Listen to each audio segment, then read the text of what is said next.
Assalamualaikum warahmatullahi wabarakatuh.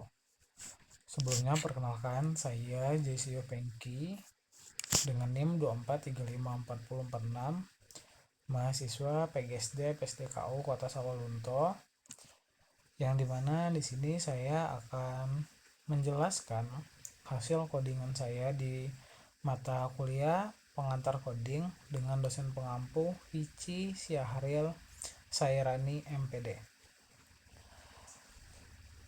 yang dimana judul program saya ini adalah program pengelolaan data guru yang digunakan untuk perhitungan gaji secara sederhana. Nah, jadi program ini tuh digunakan untuk membantu sekolah dalam mengelola data guru dan menghitung gaji guru berdasarkan jumlah jam mereka itu ngajar. Program ini menerapkan pemrograman modular gitu, dengan membagi fungsi-fungsi seperti input data, perhitungan gaji, dan tampilan hasil gitu. Mungkin langsung aja masuk ke hasil codingan.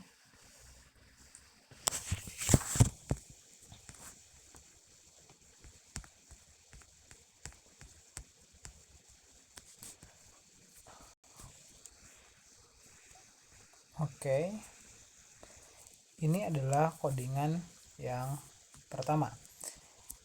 Ini library yang saya gunakan ini adalah include studio.h. Nah, jadi studio.h ini adalah library standar untuk input atau output dalam bahasa C atau C++ gitu. Nah, fungsinya ini untuk digunakan dari library ini adalah printf, scanf, dan getchar. Terus ini di bagian kedua sampai baris ke-7 ini ada yang pertama ini ada struct guru, car name, char maple, float jam, dan float gaji. Nah, jadi struct guru ini membuat tipe data baru bernama guru. Nah, anggota struct-nya ini ada name 50 gitu, ada 50 kan. Nah, array untuk nama guru. Nah, jadi dari 50 ini adalah maksimal karakternya. Jadi maksimal karakter nama itu adalah 50 kata. Terus ada mapel ini 30, array untuk mata pelajaran maksimal 30 karakter. Dan jam ini tipe float untuk jumlah jam mengajar, serta gaji float untuk total gaji. Nah, tanda kurung kurawal ini membungkus semua anggota struct, sedangkan yang tanda titik dan koma di akhir ini wajib ada untuk menutup deklarasi struct gitu. Terus ini ada baris dari 8 sampai ke 11. Yang pertama ini ada void input guru, struct guru, bintang G, float hitungan gaji, float jam, void tampilan guru, struct guru, void menu. Nah, ini adalah prototype fungsi atau deklarasi fungsi yang memberitahu compiler bahwa fungsi-fungsi ini akan didefinisikan nantinya. Nah, yang pertama ini ada input guru. Nah, return type-nya ini adalah void, yang artinya tidak mengembalikan nilai. Terus ada parameter struct guru bintang G, ini adalah poin ke struct guru, dan juga kegunaannya ini untuk memasukkan data guru gitu. Nah, yang kedua ini ada hitung gaji. Nah, return type ini adalah float, mengembalikan nilai desimal. Terus ada parameter float jam, ini menerima jumlah jam. Nah, kegunaannya ini untuk apa? Kegunaannya ini untuk menghitung gaji berdasarkan jam mengajar guru itu. Dan yang ketiga ini ada tampil guru. Nah, return type-nya ini ada void, parameternya ini struct guru G, menerima struct guru. Kegunaannya ini untuk menampilkan data-data dari guru. Dan fungsi yang terakhir itu yang keempat, ini ada menu. Nah, return type-nya ini ada void, parameternya ini tidak ada. Nah, jadi kegunaannya ini untuk menampilkan dan mengelola menu program. Terus ada baris 12 sampai ke 15. Yang pertama ini ada in main menu return. Nah, In main ini adalah fungsi utama yang dijalankan pertama kali gitu. Menu ini adalah mengambil fungsi menu untuk menjalankan program. Return zero ini untuk mengembalikan nilai zero ke sistem operasi, menandakan program ini telah berhasil gitu dijalankan. Terus ada baris 16 sampai ke 18. Yang pertama itu ada void menu struct guru in pilih. Nah, jadi struct guru ini membuat variabel G bertipe struct guru untuk menyimpan data satu guru. Nah, in pilih ini variabel integer untuk menyimpan pilihan menu dari user gitu. Nah, next lanjut ke barisan 19 sampai ke 26. Nah, baris yang 19 ini ada do. Nah, dan buka kurung kurawal. Nah, ini memulai do while loop. Loop ini akan menjalankan kode di dalamnya minimal 1 kali baru mengecek kondisi gitu. Dan ini selanjutnya ini adalah tampilan dari menu-menunya gitu. Ada program data guru, input data guru, tampilan data guru, dan yang lainnya gitu. Lanjut ke baris selanjutnya, itu baris dari 26 sampai ke 38. Nah, baris ke-26 ini adalah get car. Ini memberikan buffer setelah get car, setelah scanf untuk mencegah masalah input.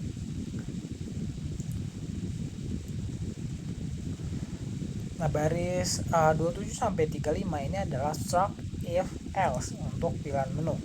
Ada if input guru, else if pilih, printf, else printf gitu.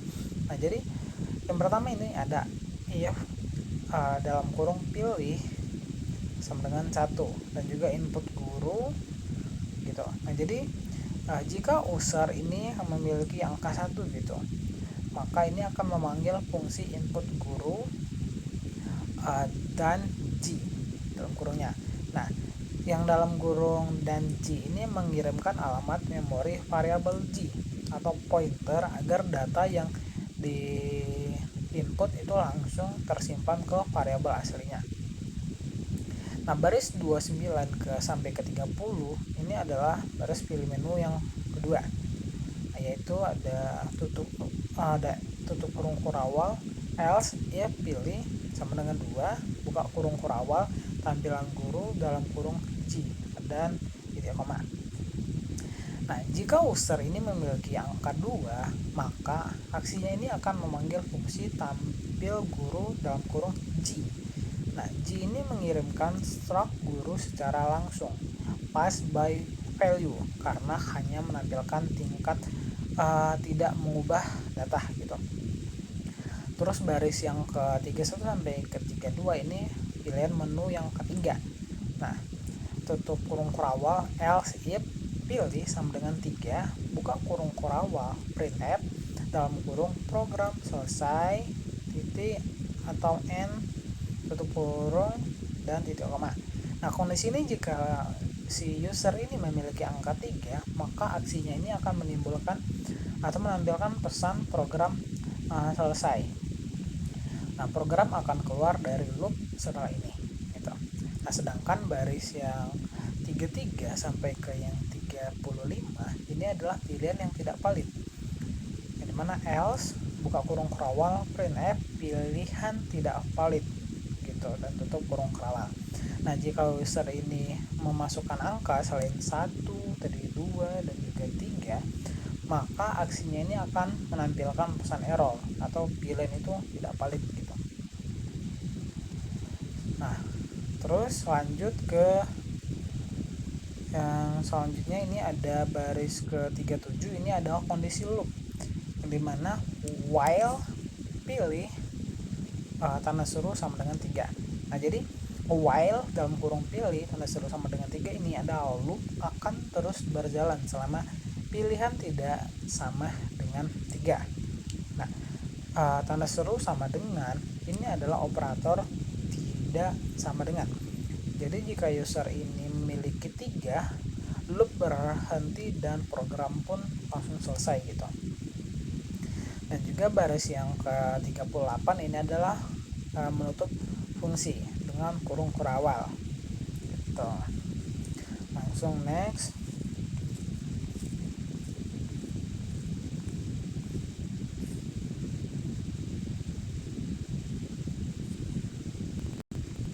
Nah ini ada 39, baris 39 sampai ke 47.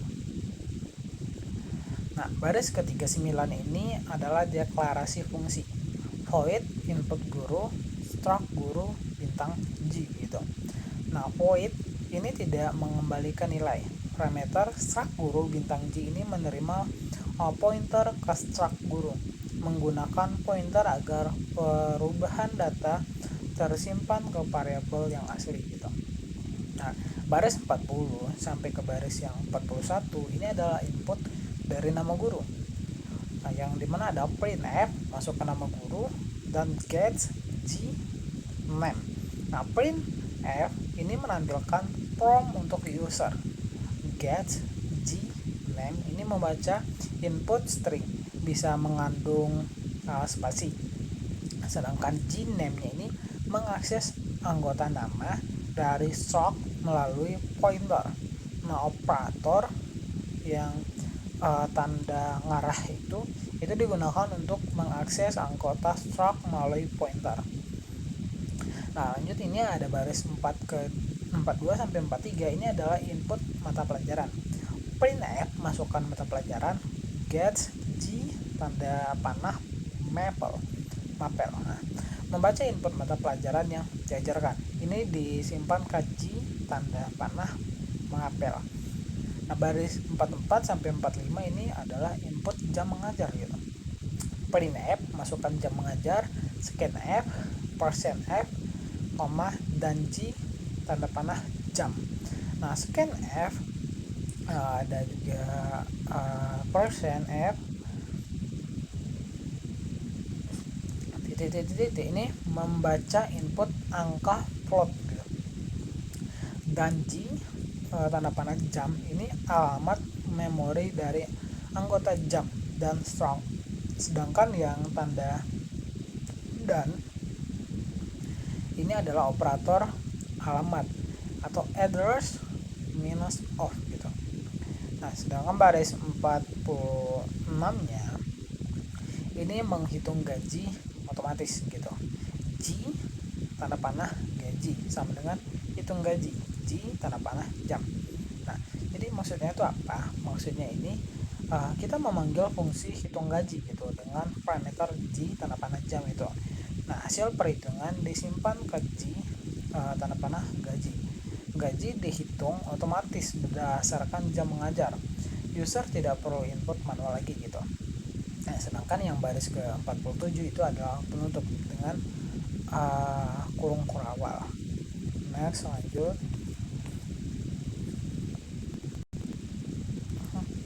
Oke, nah ini ada baris ke-48 sampai ke 58. Nah, sampai yang selesai ini. Yang pertama ini ada baris 48 sampai 51 yang akan saya jelaskan. Ini fungsinya ini untuk menghitung gaji. Float hitung gaji dalam kurung float jam, buka kurung kurawal, float tarif sama dengan 50.000. Ini tarif per jamnya. Nah return jam bintang tarif tutup kurung kurawal. Nah baris 4 ke 8 ini adalah deklarasi fungsi float hitung gaji dalam kurung float jam. Nah return type float ini fungsinya ini mengembalikan nilai desimal. Parameter float jam ini menerima jumlah jam mengajar. Sedangkan baris 49 ini adalah tarif per jamnya. Float tarif sama dengan 5.000. Nah, ini adalah tarif per jamnya. 50.000 ini adalah tarif per jamnya. Variabel lokal tarif dengan nilai 50.000 rupiah per jamnya gitu. Nah, terus ada itu kan ada tanda miring tarif per jam. Ini adalah penjelasan untuk membaca kodenya gitu. Nah, sedangkan baris 50 perhitungan dan return. Nah, ini ada return, jam, bintang, tarif. Nah, perhitungan ini ada jam dikali tarif. Contohnya itu seperti apa? Contohnya misalkan 2 jam gitu dikali 50.000 sama dengan 100.000. Nah, return ini mengirimkan hasil penilaian kembali ke fungsi pemanggil. Hasil ini akan disimpan ke G tanda panah gaji di fungsi input guru. Nah, baris ke-51 ini adalah penutup dengan kurung kurawal. Nah, selanjutnya ini ada baris 52 sampai 58. Baris 52 ini adalah deklarasi fungsi. Void tampil guru, struct guru, G. Nah, void ini tidak mengambilkan nilai. Parameter ini ada struct guru G. Nah, menerima struct secara pass by value, bukan pointer gitu. Nah, ini tidak dipakai pointer karena hanya menampilkan, tidak mengubah data. Yang baris 53 ini adalah header tampilan. Nah, printf ada data guru gitu. Nah, ini menampilkan judul dengan pembatas sama dengan itu ada 3 gitu. Baris yang ke-54 ini menampilkan nama. Printf nama guru gitu.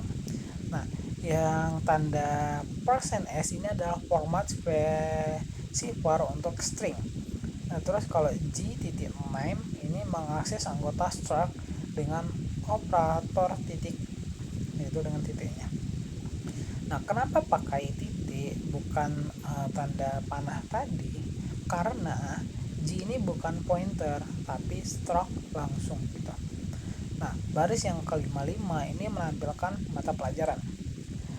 Printf nama mata pelajaran gitu. Nah, ini menampilkan mata pelajaran dengan format yang sama gitu dengan menampilkan nama tadi. Baris ke-56 ini menampilkan jam mengajar. Printf jam mengajar. Nah, yang tanda %1f ini adalah format float dengan satu angka di belakang koma. Contoh outputnya misalkan 2.0 jam gitu. Nah, baris ke-57 ini menampilkan total gaji. Printf total gaji gitu. Nah, yang bagian persen .0f ini adalah float tanpa desimal. Terus Rp ini adalah prefix untuk mata uang rupiah. Contoh outputnya misalkan Rp 100.000 gitu.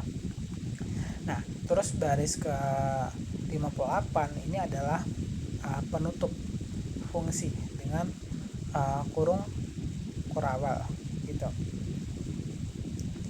Nah, jadi kesimpulan dari yang telah saya sampaikan tadi, program ini adalah aplikasi konsol lengkap yang sama, yang dimana ini menampilkan menu interaktif gitu, menerima input data guru, menghitung gaji otomatis berdasarkan jam mengajar dari guru itu tersebut, menampilkan data guru dengan format yang lebih rapi tentunya, dan menggunakan loop untuk menggunakannya secara berulang, dan serta menggunakan modular programming dengan 4 fungsi yang terpisah gitu. Nah, kelebihannya itu apa aja? Jadi ini pastinya akan lebih terstruktur dan juga mudah dipahami. Gaji dihitung otomatis. User ini tidak perlu menginputkan secara manual atau nulis secara manual gitu.